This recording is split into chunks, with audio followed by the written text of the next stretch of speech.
శ్రీమాత్రే నమ. జయ గురు దత్తాత్రేయ నమ. ఈ వీడియోలో మనం కన్యా రాశి వారికి అక్టోబర్ 1వ తారీఖు నుంచి 15వ తారీఖు మధ్యలో జరగబోయే పక్ష ఫలితాలు పరిశీలించినప్పుడు మరి కన్యా రాశి వారికి పక్షం అంతా రాశి అందే రవిగ్రహ సంచారం.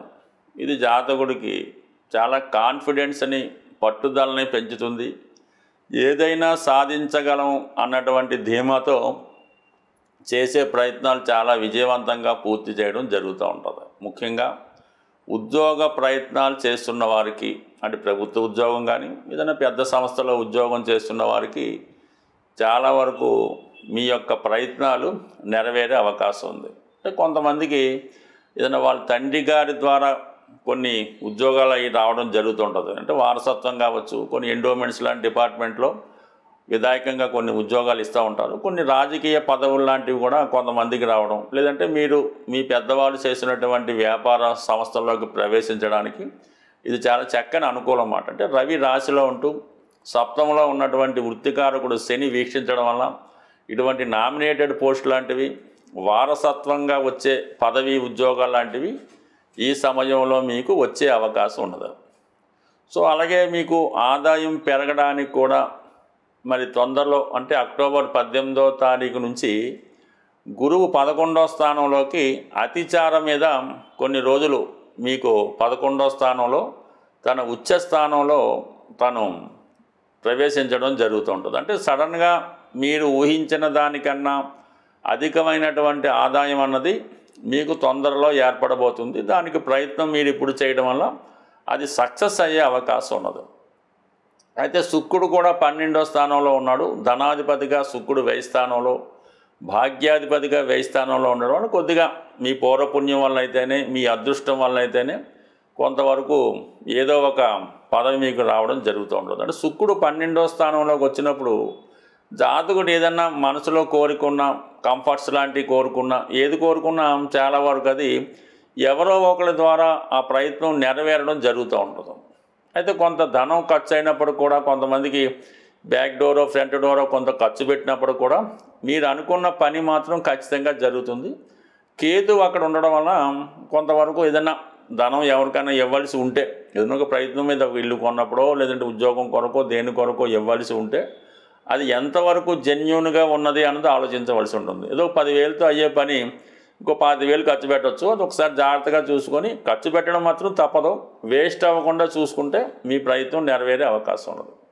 అయితే ధనస్థానంలో ఈ బుధ కుజగ్రహాలు కుటుంబ సభ్యుల మధ్య విభేదాలు వచ్చే అవకాశం ఉంది. అంటే సడన్గా మీకు ఏదైనా పదవి రావడం వల్ల, కుటుంబంలో పెద్ద ఉద్యోగం రావడం వల్ల, సడన్గా ధనం రావడం వల్ల కొన్ని అభిప్రాయ భేదాలు, మనస్పర్ధలు వచ్చే అవకాశం ఉంది. ముఖ్యంగా స్థిరాస్తి పంపకాల్లో కూడా ఇటువంటి విభేదాలు అన్నదమ్ముల మధ్య కానీ, భార్యాభర్తల మధ్య కానీ, ఈవెన్ పేరెంట్స్తో కూడా ఈ విభేదాలు రావడం జరుగుతూ ఉంటుంది. ఈ విభేదాల్లో ఎవరో ఒకరు మీ కుటుంబం నుంచి క్విట్ అయ్యి వాళ్ళు బయటకో వేరే ప్రాంతానికి వెళ్ళడానికి కూడా ఈ గ్రహస్థితి చెప్తూ ఉంది. అంటే కొంతవరకు జాగ్రత్తగా పరిష్కరించుకోవాల్సి ఉంటుంది. అంటే ఈ కుటుంబ సమస్యలు, ఆర్థిక సమస్యల వల్ల వచ్చే కుటుంబ సమస్యల్ని కొంతవరకు జాగ్రత్తగా పరిష్కరించుకోకపోతే మరి కుటుంబం కొంతవరకు విడిపోవడం కానీ, టెంపరీ కొన్ని చికాకులు కూడా వచ్చే అవకాశం ఉంది. కాబట్టి కొంచెం జాగ్రత్తగా కుటుంబ విషయాల్లో వ్యవహరించడం, పౌరుష పదజాలంతో కాకుండా కొద్ది సాధారణంగా సర్దుబాటు దూరంలో వెళ్తేనే మంచిది. అంటే ఏదైనా మీ కన్యా రాశి వారు అందరితో కలుపుకోవాలని, అందరితో కలిసి ఉండాలని, ఎవరికి బాధ కలగకూడదని చూస్తూ ఉంటారు. అలాగే పెద్దవాళ్ళని కూడా చూడటం, ఆ బాధ్యత కూడా తీసుకుంటారు. ఇటువంటి బాధ్యతలు పంచుకునే విషయంలో ఈ సమయంలో కొన్ని విభేదాలు రావచ్చు. బట్ ఏదైనా కొన్ని కుటుంబపరమైన విభేదాలు బయటపడే అవకాశం ఉన్నది. ఇక రాహు 6వ స్థానంలో ఉన్నప్పుడు ఎటువంటి సమస్య అయినా మీకు అనుకూలంగానే ఉంటుంది, కానీ కొంతవరకు శత్రువులు కూడా ఏర్పడడం జరుగుతూ ఉంటుంది. బట్ ఏదైనా మీ నిర్ణయం ఖచ్చితంగా అమలు చేయవలసిందే, దానికి ఇబ్బంది ఏం లేదు, అమలు చేస్తారు కూడా.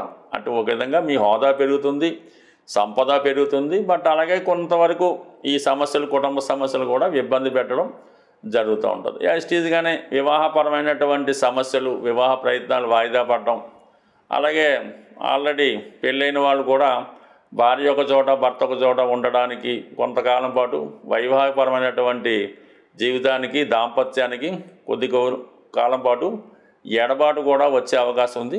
ముఖ్యంగా అనారోగ్య సమస్యలు ఈ రాశిలో ఉన్న వాళ్ళకి, అంటే అందరికీ అని కాదు కానీ కొద్దిగా ఏజ్లో ఉన్న వాళ్ళకి సరిగ్గా రెస్ట్ తీసుకొని ప్రశాంతంగా ఉందాము అనుకున్న టైంలో ఏదో ఒక అనారోగ్య సమస్య మిమ్మల్ని ఇబ్బంది పెడుతూ ఏదో కొంత దాచుకున్నటువంటి ధనం లాంటిది కూడా ఈ సమయంలో ఖర్చు అవ్వడానికి కూడా కొన్ని అవకాశాలు అయితే ఉన్నాయి. బట్ ఏదైనప్పుడు కూడా గురువు యొక్క అనుగ్రహం మీకు తొందరలో రాబోతుంది కాబట్టి ఎక్కువ దైవం మీద భారం వేస్తేనే ఈ రాశివారు ప్రస్తుతం ఉన్నటువంటి పరిస్థితుల నుంచి నెగ్గుకొని రాగలరు. సొంత ప్రయత్నం మీదో బంధువుల మీదో ఎస్పెషల్లీ కుటుంబ సభ్యుల మీదో ఆధారపడితే మాత్రం కంపల్సరీగా కొన్ని అనుకోని విభేదాలు బయటపడి మనుషుల యొక్క అసలు విషయం బయటపడి అసలు విషయం మీకు తెలుస్తుంది.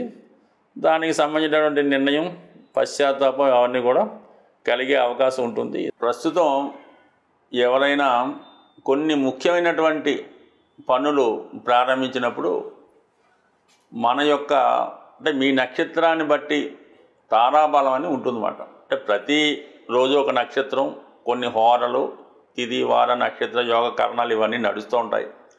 అయితే ఎక్కువగా రోజు కన్నా తిథి కన్నా నక్షత్రం అన్నది కొద్దిగా బలంగా ఉండడం జరుగుతూ ఉంటుంది. అందుకనే మన ఈ ముహూర్తాలు అవి నక్షత్రాన్ని బట్టి పెడుతూ ఉంటారు.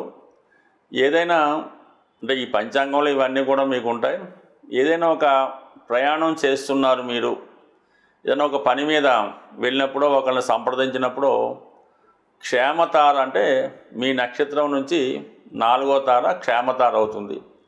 అది ప్రయాణాలు చేపట్టిన, భూమి స్థిరాస్తి లాంటివి కొనుక్కున్న దానివల్ల మీకు చాలా లాభం అది కలిగే అవకాశం ఉంది.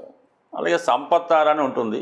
2వ తార అంటే మీ నక్షత్రానికి 2వ తార లెక్కెట్టుకుంటే ఆ సంపత్తారలో మీరు బ్యాంక్ అకౌంటు ఓపెన్ చేసుకున్న అంటే ఆ తారాబలం ఉన్న రోజు మీరు ఎవరి దగ్గర కూడా అప్పు తీసుకున్నా లేదంటే అప్పు ఇచ్చినా అది మీకు వాళ్ళకి కూడా కలిసి రావడం జరుగుతూ ఉంటుంది. ఏదన్నా బంధుత్వం కలుపుకోవాలన్నా కూడా ఈ సంపత్తారలో మీరు కలుపుకోవచ్చు. ముఖ్యంగా ఉద్యోగ ప్రయత్నాలు, ఏదైనా కోర్టు కేసు వేయాలి, అప్పు కోసం రుణం కోసం అప్లికేషన్ పెట్టుకోవాలి అనుకున్నప్పుడు సాధన తార, ముఖ్యంగా ఈ ఉద్యోగం కోసం ప్రయత్నం చేస్తున్న నిరుద్యోగులు ఈ సివిల్స్ లాంటి ప్రిపేర్ అయ్యేటప్పుడు మీ ఎగ్జామ్స్ రాసే రోజు కానీ అప్లికేషన్ పెట్టే రోజు కానీ సాధన తారలో మీ యొక్క అప్లికేషన్ పెట్టి ఆ ప్రయత్నం చేస్తే 100కి 100 అది సక్సెస్ అవుతుంది. క్రీడాకారులకు కూడా ఈ సాధన తార అన్నది చాలా బలమైంది. అంటే మీ జన్మ నక్షత్రం నుంచి లెక్కెట్టుకుంటే 2వ తార, 4, 6 చాలా వరకు సక్సెస్ ఇస్తాయి. ఇంకా క్షేమతార ఇవన్నీ పక్కన పెడితే 8వ తార, 9వ తార కూడా ఉంటాయి. బట్ 8వ తార అన్నది కొంతవరకు మిశ్రమ ఫలితాలు ఇవ్వడం జరుగుతూ ఉంటుంది. 9వ తార కూడా అంతే ఫలితాన్ని ఇవ్వడం జరుగుతూ ఉంటుంది. అంటే కొన్ని కార్యక్రమాలకి కొన్ని నక్షత్రాలు చాలా వరకు మనకి సహాయపడుతూ ఉంటాయి. ఏదైనా సక్సెస్ రావాలంటే మీరు కొన్ని నక్షత్రాల్లో ప్రారంభించాలి. ముఖ్యంగా పునర్వసు, స్వాతి, శ్రవణం, ధనిష్ట ఇవన్నీ కూడా చర నక్షత్రాలు అంటారు వీటిని. ఈ చర నక్షత్రాల్లో మీరు ఒక గృహప్రవేశం చేసిన, ఒక ఉద్యోగంలో చేరిన, ఒక యంత్రం వాహనం లాంటిది కొన్నా అవి చాలా వరకు సక్సెస్ఫుల్గా ముందుకి వెళతూ ఉంటాయి. అంటే కొన్ని నక్షత్రాలు తారాబలం లేకపోయినా ఆ నక్షత్రాల్లో మనం పని ప్రారంభించుకుంటే ఆ పని సక్సెస్ఫుల్గా ముందుకు వెళ్తుంటాయి. అలాగే కొన్ని ఈ మృగశిర, అనురాధ, ఈ రేవతి ఇలాంటి నక్షత్రాల్లో కూడా మనం ప్రారంభించినప్పుడు అవి చాలా స్మూత్గా హ్యాపీగా ముందుకు వెళ్తుంటాయి. అయితే ముఖ్యంగా ఈ దైవానికి సంబంధించినటువంటి ధార్మిక కార్యక్రమాలు, యజ్ఞ యాగాదులు, అలాగే భగవంతుడికి తొందరగా మన విన్నపం చేరాలనుకుంటే విశాఖ, కృత్తిక ఈ 2 నక్షత్రాలకి అగ్నిదేవుడు ఆధిపత్యం వహిస్తూ ఉంటాడు. ఈ నక్షత్రాల్లో మీరు దైవ కార్యక్రమాలు, యజ్ఞ యాగాది హోమాలు చేసినప్పుడు ఆ ఫలితం మీకు తొందరగా రావడానికి కారణం అవుతూ ఉంటుంది. అయితే దీనికి కొద్దిగా పరిజ్ఞానం కూడా అవసరం ఉంటాయి. అలాగే మనం దైనందిన జీవితంలో ఈ హోరలు, అలాగే కామన్గా ఈ నక్షత్రాలు, ఈ ముహూర్తాలు ఇవి చూసుకున్నప్పుడు కొద్ది వరకు మన ప్రయత్నానికి అవి సహకరించి మన సక్సెస్కి కారణం అవుతూ ఉంటుంది. స్వస్తి.